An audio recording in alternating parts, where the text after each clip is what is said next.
Hello everyone. तो हम देख रहे हैं यूपीएससी मेंस में जीएस पेपर 2।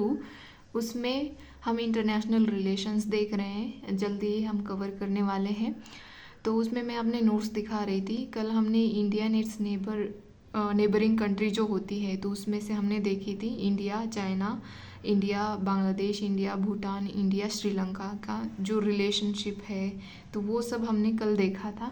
और जो बचे थे, जैसे कि नेपाल वाला, अफगानिस्तान, पाकिस्तान, ये रह गए थे, तो उनको आज हम कवर करेंगे। इवन मालदीव्स भी रह गया है, तो उसको भी कवर करेंगे क्योंकि वो न्यूज़ में था। तो मालदीव्स को अलग से हम कवर करेंगे। तो चलो, होप कि ये आप देखोगे तो खुद के नोट्स बनाओ। सिर्फ देख लेना और खुद के नोट्स बना लेना, क्योंकि खुद के नोट्स बनाना बहुत ज़रूरी होता है। स्पेशली जो इंग्लिश मीडियम से नहीं है लोग, तो उनको क्या होगा कि एक तो हैंड राइटिंग की प्रैक्टिस होगी और जो भी स्पेलिंग मिस्टेक होती है वो नहीं होगी।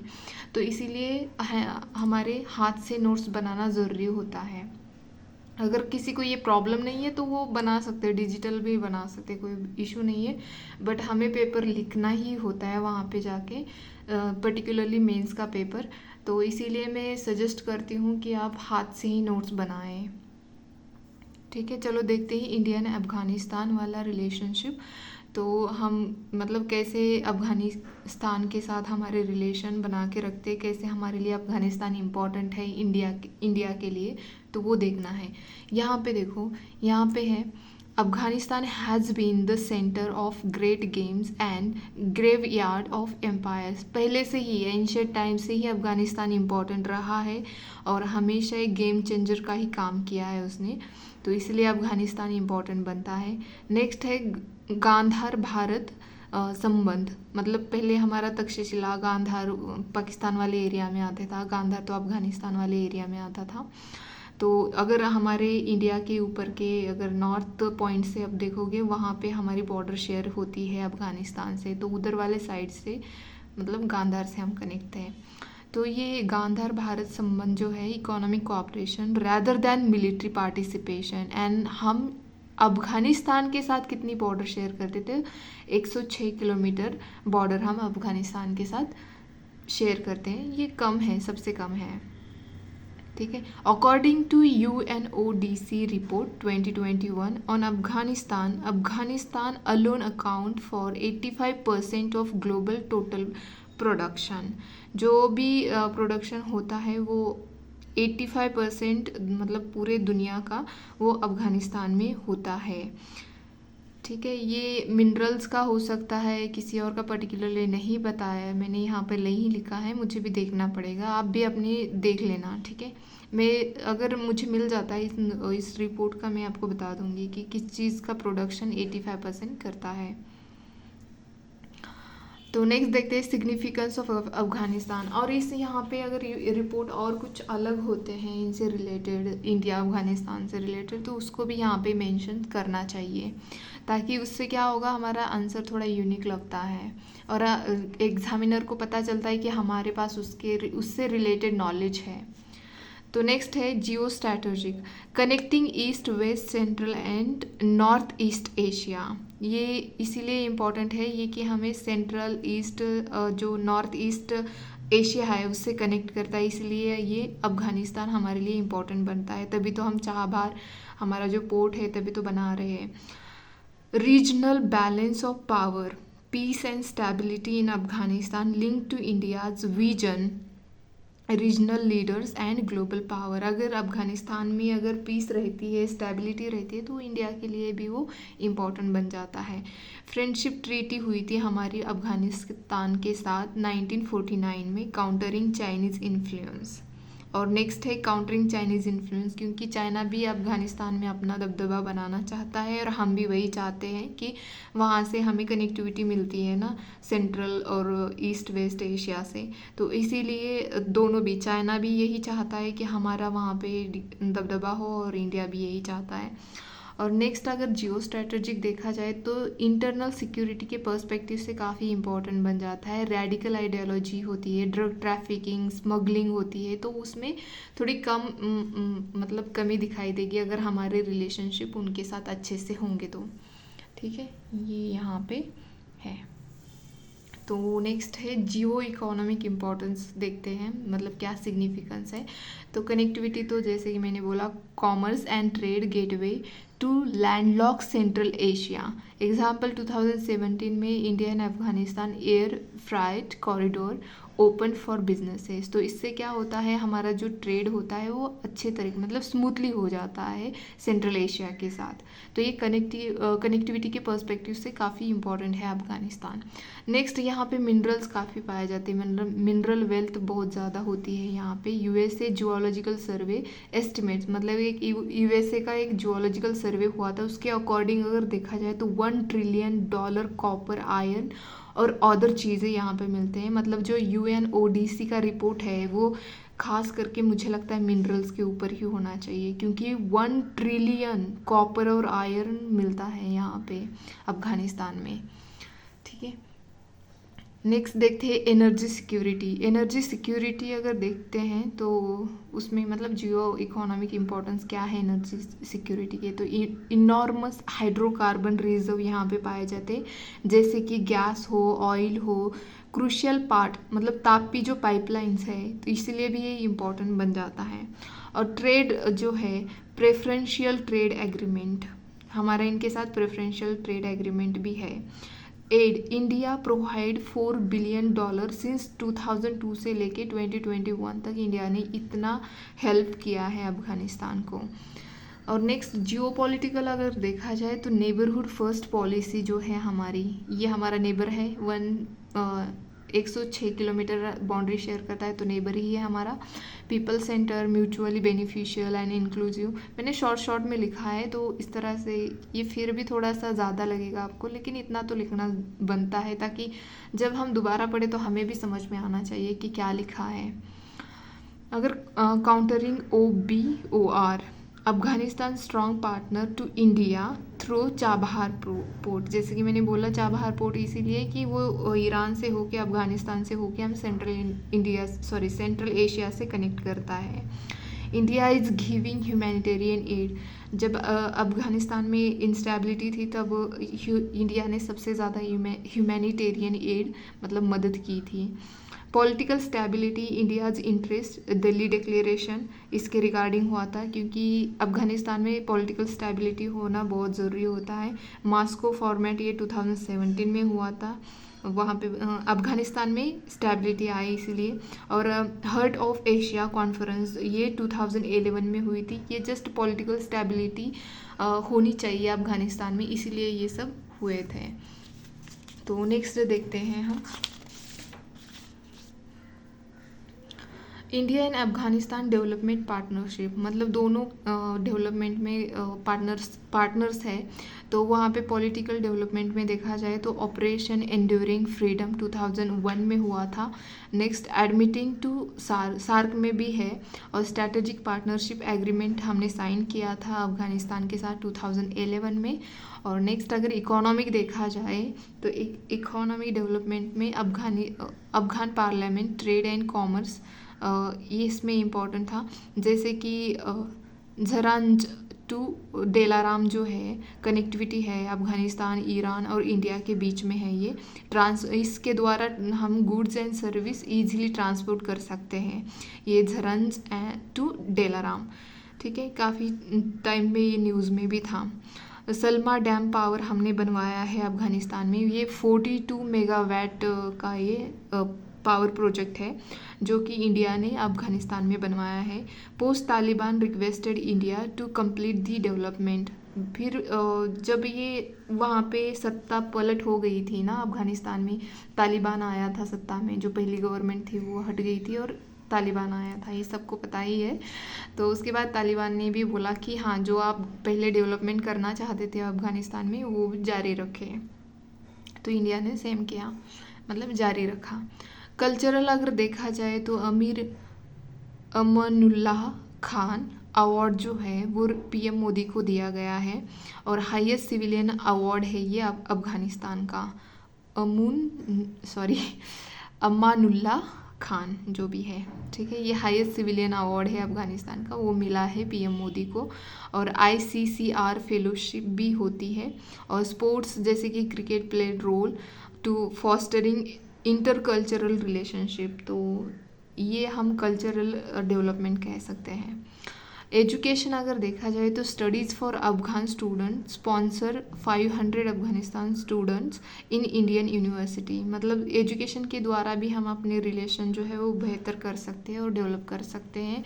जैसे कि अफगान स्टूडेंट को हमने स्पॉन्सर किया था इंडियन यूनिवर्सिटी में। और नेक्स्ट, ट्रेनिंग वुमेन्स इन बाघे जनान, जैसे कि एक एनजीओ है सेवा ट्रेनिंग, तो वहाँ पे वुमेन्स को ट्रेनिंग दी जाती है, मतलब उनको एजुकेट किया जाता है। नेक्स्ट है यहाँ पे civilisation, agriculture, research, education, health, pharmaceuticals, public administration, तो इसमें हम उनको मतलब उनकी कैपेसिटी बिल्ड करवा देते हैं, उनको एजुकेट करवा देते हैं, उनको ट्रेनिंग देते हैं। तो इससे क्या होता है, उनकी जो भी मतलब वो अच्छे से वुमेन वहाँ पे पार्टिसिपेट कर सकती हैं एजुकेशन वाले फील्ड में, एडमिनिस्ट्रेशन वाले में, एग्रीकल्चर, रिसर्च में, तो इसीलिए उनको हम ट्रेन करते हैं। नेक्स्ट है challenges to India and Afghanistan relation. तो चैलेंजेस क्या है? पॉलिटिकल इंस्टेबिलिटी होती है अफगानिस्तान में, ये सबसे बड़ा चैलेंज है, लेकिन अभी तालिबान रूल में आया है तो अभी इतना तो पता नहीं है, बट अभी तो तालिबान ही चल रहा है। और सेकंड चैलेंज अगर देखा जाए तो वो है ड्रग ट्रैफिकिंग। ड्रग ट्रैफिकिंग की बहुत ज़्यादा मतलब इसका बहुत बड़ा चैलेंज है। प्रॉक्सिमिटी टू पाकिस्तान, ये भी एक चैलेंज है। Use to Pakistan for proxy war, तो ये भी एक चैलेंज है। नॉन डेमोक्रेटिक अफगान रिजीम, अब तो डेमोक्रेटिक रहा ही नहीं ना, तो ये भी एक चैलेंज है। Taliban take over of Afghanistan, तो इससे भी अलग से चैलेंजेस है, जैसे कि सिक्योरिटी का, ओपीएम ट्रेड होता है, टेररिज्म होता है, रेडिकलाइजेशन, कश्मीर अफेक्ट्स, तो ये सब सिक्योरिटी पर्सपेक्टिव से ये कुछ चैलेंजेस है। नेक्स्ट वाले देखा जाए तो पाकिस्तान चाइना, ये अलग से ही एक चैलेंज है। और ट्रेड इंडियाज इन्वेस्टमेंट अनप्रॉफिटेबल, मतलब जैसे कि हमने वो उनका तालिबान का और जो गवर्नमेंट थी उनका जो क्या बोलते हैं वॉर चल रहा था सत्ता हथियाने के लिए, तो उसमें इंडिया का जो इन्वेस्टमेंट हुआ था उसमें वो रुक गया था, तो ये प्रॉफिट इतना नहीं करता है ना अगर रुक जाता है तो। प्रॉपर डेवलपमेंट जो करना चाहते थे वो नहीं होते, जैसे हमारा चाबहार पोर्ट रुक गया था, ये जो डैम बनाए थे हमने उसमें रुकावट आ गई, तो ये सब चैलेंजेस आ जाते हैं। कनेक्टिविटी देखा जाए तो India and Afghanistan, no direct connection, कोई डायरेक्ट कनेक्शन नहीं, जब तक हम कोई रूट नहीं बनाते, प्रॉपर कोई मतलब प्रोजेक्ट नहीं लाते हैं, जैसे कि अभी चाबहार बना रहे हैं, तो इससे हमें एक रूट मिल जाएगा अफगानिस्तान से होके सेंट्रल एशिया में जाने के लिए, तो वैसा अभी फ़िलहाल कुछ नहीं है। ह्यूमन राइट का भी बहुत ज़्यादा हनन होता है अफगानिस्तान में। काफ़ी मतलब जब तालिबान भी सत्ता में आया था उसके बाद भी कुछ ऐसे रिपोर्ट आ रहे थे कि वहाँ की लड़कियों को पढ़ने नहीं दिया जा रहा है, मतलब एजुकेशन के लिए भेजा नहीं जा रहा है बाहर, इस तरह से। तो डिग्रेडेशन होता है वुमेन्स का एंड माइनॉरिटी राइट जो होते हैं, तो वो वहाँ पे हनन होता है उनका, मतलब वायलेशन होता है। नेक्स्ट अगर देखा जाए तो India's position shift on Taliban, why India's position shift हो गई, मतलब इंडिया ने अपना जो स्टैंड है तालिबान के पर्सपेक्टिव से, सॉरी तालिबान को जो देखने का पर्सपेक्टिव था इंडिया का वो चेंज हो गया। पहले अगेंस्ट था तालिबान के इंडिया, तो लेकिन अब उन्होंने फ्रेंडशिप वाला जो है वो शिफ्ट करवा दिया है। Pragmatic shift cause preventing India peace talk, ये शिफ्ट होता है तभी तो हमारी पीस टॉक होती है। Vacuum to replace US withdraw, US ने विड्रॉ किया, उसने भी तालिबान से रिलेशन बनाना शुरू कर दिया, तो हम क्यों पीछे रहे, इंडिया क्यों पीछे रहे। आज के टाइम पे देखो दुश्मन एनिमीज़ नहीं रखने चाहिए, ये कंट्रीज़ के लिए बोल रही हूँ मैं, ऐसे नहीं, बट ऐसे भी लाइफ में नहीं होने चाहिए, किसी को क्यों एनिमी माने। हाँ ठीक है, कुछ हमारी आइडियोलॉजीज थॉट्स अलग हो सकते हैं, लेकिन इसकी वजह से किसी को एनिमी मानना और उसके साथ हम तो हाथ ही नहीं बढ़ाएंगे, इस तरह से नहीं रखना चाहिए। पाकिस्तान फैक्टर भी है India as a protection against Pakistan, तो इसीलिए भी इंडियन इन्वेस्टमेंट भी है अफगानिस्तान में, तो इसीलिए भी इंडिया ने अपना शिफ्ट चेंज कर दिया, मतलब अपना जो वे था वो सब कुछ चेंज किया। कनेक्टिविटी इम्परेटिव्स भी हैं, तो इसी वजह से भी इंडिया ने अपना स्टैंड चेंज कर लिया। तो नेक्स्ट अगर देखा जाए वे फॉरवर्ड में, तो कोलैबोरेशन करना चाहिए रीजनल लेवल पे, रोल ऑफ मीडिएशन का भी काम करना चाहिए और एंगेज होना चाहिए तालिबान के साथ, जो भी उनकी पॉलिसीज़ और ये सब है, और हमारे जो भी प्रोजेक्ट है उसके लिए भी बेनिफिशियल रहेगा। तो देखते हैं अब नेपाल के साथ रिलेशंस हमारे अफ़गानिस्तान के साथ तो हो चुके हैं। अभी न्यूज़ में देखा जाए तो मालदीव्स काफ़ी रहा है, इस बार उसके ऊपर क्वेश्चंस आने के चांसेस हैं। तो India and Nepal have a unique friendship and cooperation relationship characterized by open border and deep rooted people to people contacts of kinship and culture। जैसे नेपाल तो देखो इंडिया का ही पार्ट था, उसके बाद वो अलग हो गया, लेकिन हमारे बहुत एंशियंट टाइम से इंडिया नेपाल का और हमारा रिलेशंस हैं, इसमें कोई डाउट नहीं है। हमारा कल्चर और ये लगभग सिमिलर तो नहीं कह सकते, लेकिन हाँ कहीं ना कहीं मैच तो ज़रूर होता है। India Nepal treaty of peace and friendship of 1950 में हुई थी, forms the bed rock of the special relations that exist between India and Nepal. Next अगर देखा जाए तो हमारे रिश्ते, जैसे कि इंडिया का और नेपाल का टाइज, तो डिज़ास्टर मैनेजमेंट, मतलब कोई भी अगर डिज़ास्टर आता है तो कलेक्टिवली हम उसको रिस्पॉन्स करते हैं। जैसे कि 2015 में इंडिया ने असिस्टेंस किया था, जहाँ जब नेपाल में एक डिज़ास्टर आया था तब। इकोनॉमी का अगर देखा जाए तो ट्रेड जो है वो $8.27 बिलियन हमारा ट्रेड होता है नेपाल के साथ। तो इंडिया नेपालीज़ के लोगों को एक एम्प्लॉयमेंट भी प्रोवाइड करता है, जैसे कि 8 मिलियन नेपालीज़ हैं, उनको एम्प्लॉयमेंट प्रोवाइड करता है इंडिया। और अगर नेक्स्ट इन्वेस्टमेंट देखा जाए तो इंडिया ने काफ़ी वहाँ पे इन्वेस्टमेंट की है। India firms dominate FDI, 40% FDI India की है नेपाल में। और अगर डिफेंस टाइज में देखा जाए तो जॉइंट मिलिट्री एक्सरसाइज होती है हमारी सूर्य किरण नेपाल के साथ, और जो गोरखाज है नेपाल वाले, उनको इंडियन आर्मी में एक जगह होती है, वो डायरेक्टली इंडियन आर्मी में पार्टिसिपेट कर सकते हैं, मतलब जॉब मिल सकती है उनको। पॉलिटिकल अगर देखा जाए तो सार्क में, बिम्स्टेक में, BBIN में हम, मतलब इंडिया भी है नेपाल भी है इनमें। अगर कल्चरल देखा जाए तो हम जो हिंदू बुद्धिस्ट जो हेरिटेज है, जैसे कि रामायण से रिलेटेड, बुद्धा से रिलेटेड हम शेयर करते हैं एक दूसरे के साथ। और जो सोशल अगर देखा जाए तो रोटी बेटी का रिश्ता भी माना जाता है। तो काफ़ी डीप रिलेशंस है नेपाल के साथ हमारे। अभी न्यूज़ में भी था कि वहाँ पे वो फिर से वो ओली आ गए हैं ना, उन वहाँ के PM। तो कल्चरल अगर रिलेशंस देखा जाए तो सिस्टर सिटी एग्रीमेंट है, जैसे कि फॉर द ट्विनिंग, ये जनकपुर टू एंड अयोध्या, ये ट्विनिंग सिटीज़ हैं। काठमांडू टू वाराणसी, जनकपुर जो है वो नेपाल में है, अयोध्या इंडिया में। काठमांडू नेपाल में है, वाराणसी इंडिया में। लिम्बुनी नेपाल में है, बोधगया इंडिया में। तो ये ट्विन सिस्टर सिटी वाला है एग्रीमेंट, ठीक है।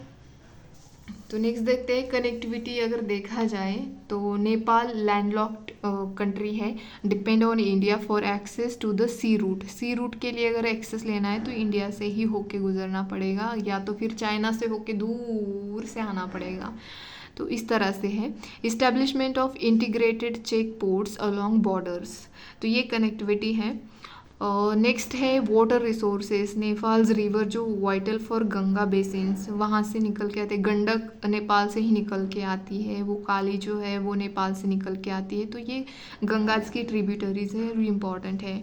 2008 में addresses water resources and hydro power cooperation, जो भी प्रॉब्लम्स थे तो उसको एड्रेस किया था 2008 में, ठीक है। अभी भी इशू चल रहे हैं लेकिन जगह को लेके हैं। हम इश्यूज़ में देखेंगे कि इश्यूज़ नेपाल के साथ अगर देखा जाए तो बाउंड्री वाला इश्यूज़ है, जैसे कि काला पानी, सुस्ता, ये जो एरियाज़ है उस पे डिस्प्यूट है। नेपाल कहता है ये हमारा है, इंडिया कहता है ये हमारा है। जैसे कि अभी हुआ था, नेपाल ने क्या किया था, अपने मैप में लोकेट किया था, जो डिस्प्यूटेड लैंड है उसको अपने मैप में उन्होंने लोकेट किया है। इवन अपने करेंसी पे उन्होंने शो किया है, इंडियन टेरिटोरी अपने करेंसी पे शो किया उन्होंने, तो एक इशू नेपाल के साथ, अभी ये इशू नेपाल के साथ ये है। जैसे कि लिम्पू लेक है, लिम्पियाधुरा जो है, लिम्पियाधुरा, काला पानी, ये जो एरियाज़ है ये डिस्प्यूटेड एरियाज़ है और वो नेपाल ने अपनी करेंसी पे भी दिखाया, अपने मैप में भी उन्होंने वो दिखा के रखा है। तो इस वजह से हमारा और उनका इशू चल रहा है। अगर देखा जाए तो treaty revision, Nepal request to revise, जो भी ट्रीटी पहले हो चुके हैं उनको रिवाइज करना चाहिए, ये भी एक इशू है। और चाइना का इन्फ्लुएंस नेपाल में ज़्यादा है, जैसे कि Nepal increase engagement with China in infrastructure, और नेपाल ने ये बेल्ट एंड रोड इनिशिएटिव भी ज्वाइन कर रखा है, तो इससे इंडिया थोड़ा नाराज़ ही होगा ना। कनेक्टिविटी अगर देखा जाए तो infrastructure project constructed by China, जो भी इंफ्रास्ट्रक्चर प्रोजेक्ट है वो चाइना वहाँ पे कंस्ट्रक्ट कर रहा है नेपाल में। टेररिज्म अगर देखा जाए तो टेररिज्म वाला भी इशू है, क्योंकि हमारी नेपाल के साथ ओपन बॉर्डर है, तो इसी वजह से जो टेररिस्ट हैं वहाँ से एक्सेस लेते हैं और टारगेट करते हैं इंडिया में, तो और ये कश्मीर में पास में पड़ता है ना। तो porous and poorly patrolled borders enable smuggling weapon और काउंटरफिट करेंसी, इंसर्जेंट ग्रुप्स जो होते हैं वहाँ से एक्सेस पाते हैं। और नेक्स्ट अगर सिक्योरिटी रिस्क देखा जाए तो ट्रस्ट गैप भी है, सिक्योरिटी रिस्क है, ट्रस्ट गैप है, तो ये सब इशू हमारे नेपाल के साथ है।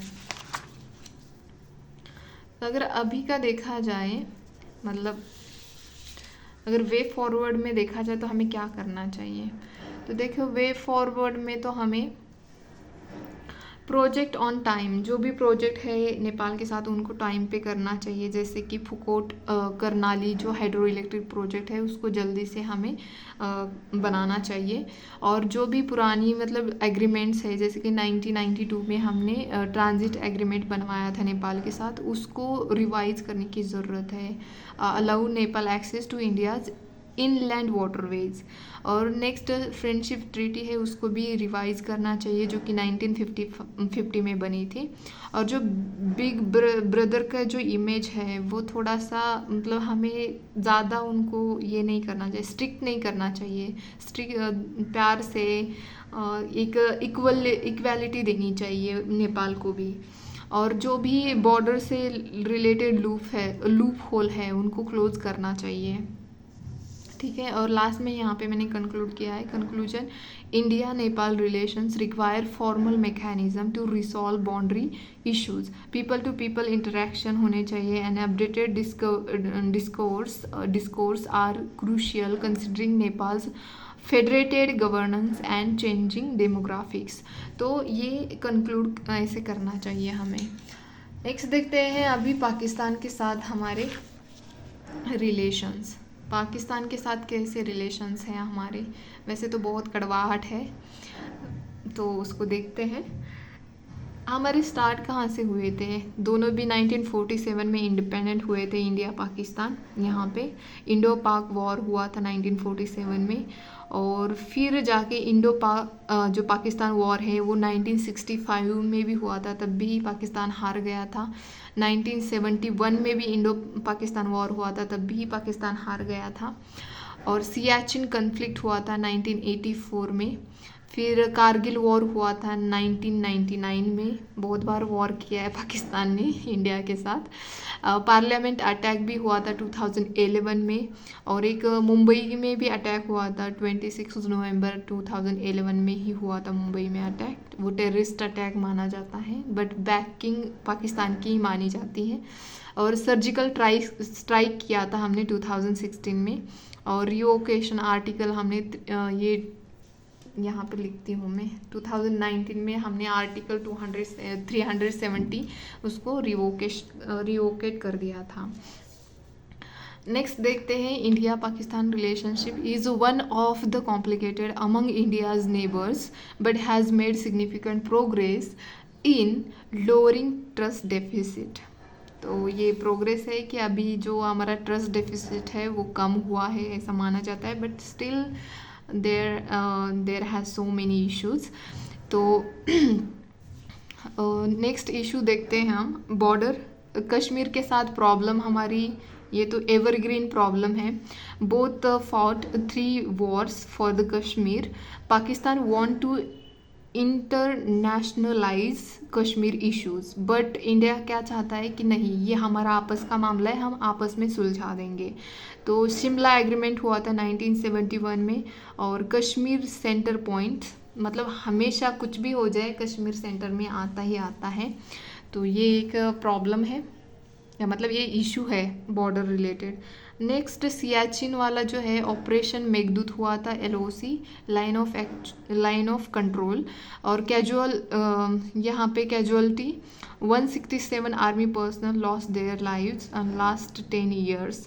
मतलब इतने लोगों की जान चली गई है सियाचिन में, ये 167, तो ये कोई कम नहीं है यार, हर जान बहुत कीमती होती है। तो फालतू में वो झगड़ा नहीं करना चाहिए। जब ट्रीटी बन चुकी है, एग्रीमेंट बने हैं, हम शांति से रह रहे हैं, उनको भी शांति से रहना चाहिए। Agreement could not reach tried, बाद में इसके बाद मतलब जो 1971 का हुआ था एग्रीमेंट, उसके बाद भी बहुत बार ट्राई किया है। 1989 में किया, 1992 में किया, 2006 में भी ट्राई किया था, बट कुछ हो नहीं पाया। फिर अलग से और एक बॉर्डर इशू हमारा उनके साथ है। देखो कश्मीर है, सियाचिन है, फिर सर क्रिक जो गुजरात के पास है, वहाँ पे भी हमारा और इनका इशू चलता रहता है। तो वहाँ पे जोग्राफिकल लोकेशन 92 किलोमीटर की ये सर क्रिक है जो बॉर्डर बनाती है, ये गुजरात के पास है।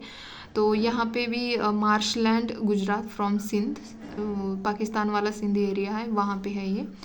Interpretations of border between Kutch and ये सिंध जो एरिया है वहाँ पे। और इंडिया क्लेम्स, इंडिया कहता है ये हमारा एरिया है, बट पाकिस्तान बोलता है ये हमारा एरिया है, तो इसकी वजह से वहाँ पे प्रॉब्लम्स हैं। और गिलगिट बाल्टिस्तान इशू, ये हमारे 4 मेजर इश्यूज है। अगर पाकिस्तान से रिलेटेड अगर क्वेश्चन आ भी जाता है तो ये बॉर्डर वाले इशू हम वहाँ पे पक्का मेंशन कर सकते हैं। तो Pak given provincial status to make 5th province of Pakistan, ये गिलगिट बाल्टिस्तान को पाकिस्तान बोलता है ये हमारा हम इसको प्रोविंस बनाएंगे, ये 5th पाकिस्तान का प्रोविंस बनेगा, ऐसे बोलता है। It was part of Jammu and Kashmir east while, पहले ये पार्ट था जम्मू एंड कश्मीर का। तो नेक्स्ट है अदर इश्यूज। अगर बॉर्डर को छोड़ के अगर दूसरे इशू देखा जाए तो ये असिमेट्रिक बैलेंसिंग, क्योंकि ये हमारा जो है Pakistan uses terrorism to destabilise Kashmir, तो ये हम बोलते हैं कि पाकिस्तान सपोर्ट करता है टेररिज्म को, तो इसकी वजह से हमारा बैलेंस वे में उनके साथ कम्युनिकेशन भी नहीं होता है, और हर चीज़ में फिर वही प्रॉब्लम आने लगते हैं सेम, जैसे कि ट्रेड में भी आता है। हमारे एक्सपोर्ट उनके साथ $2.8 मिलियन टू ये 2021 में था। इंडिया एक्सपोर्ट ये इंपोर्ट हो सकता है 535 मिलियन इन 2021, बट अभी तो ना के बराबर ही चल रहा है, इतना ज़्यादा नहीं है। चाइना और पाकिस्तान ऑल वेदर फ्रेंडशिप, उनकी जो फ्रेंडशिप है ये इंडिया के लिए भी एक इशू ही है। स्ट्रैटेजिक एनसर्कलमेंट, जो चाइना CPEC यूज़ करता है, एनसर्कल इंडिया, और कुछ एरिया चाइना ने पाकिस्तान को भी दे रखा है। एंड जो ये ग्वादर पोर्ट है पाकिस्तान ने बनवाया है, तो पाकिस्तान में बनवाया है चाइना ने, तो ये भी एक इशू है। वे फॉरवर्ड में अगर देखा जाए तो क्या कर सकते हैं, talk based on UFA agreement के अकॉर्डिंग हम उनके साथ बातचीत कर सकते हैं। Mix of soft and hard power, soft मतलब जैसे ये कल्चरल और बॉलीवुड और ये खान पान, ये सब हम यूज़ कर सकते हैं। हार्ड पावर मतलब थोड़ा सा मिलिट्री वाला वो, और ये सब स्टेप ले सकते हैं, तो ये मिक्स करना चाहिए। इंटरनेशनल प्रेशर भी पाकिस्तान के ऊपर करवाना चाहिए। और नेक्स्ट वे फॉरवर्ड में टैकलिंग, जो ये जैश-ए मोहम्मद जैसी ऑर्गेनाइजेशन होती है टेररिस्ट वाली, तो उनको टैकल करना चाहिए। तो ये हमने आज जो हमारा नेबरहुड है वो पूरा कवर किया मैंने यहाँ पे, और नेक्स्ट बायलैटरल और ये सब हम देखेंगे, ठीक है। तो आज के लिए इतना ही, धन्यवाद। खुद से पढ़े, जो भी आपको मटेरियल अच्छा लगता है उसमें से पढ़े, उसमें से अपने नोट्स बना के रखें, ठीक है। ये बस मैंने अपने दिखाए हैं, आप अपने तरीके से आपने बना सकते हो। तो आज के लिए इतना ही, धन्यवाद।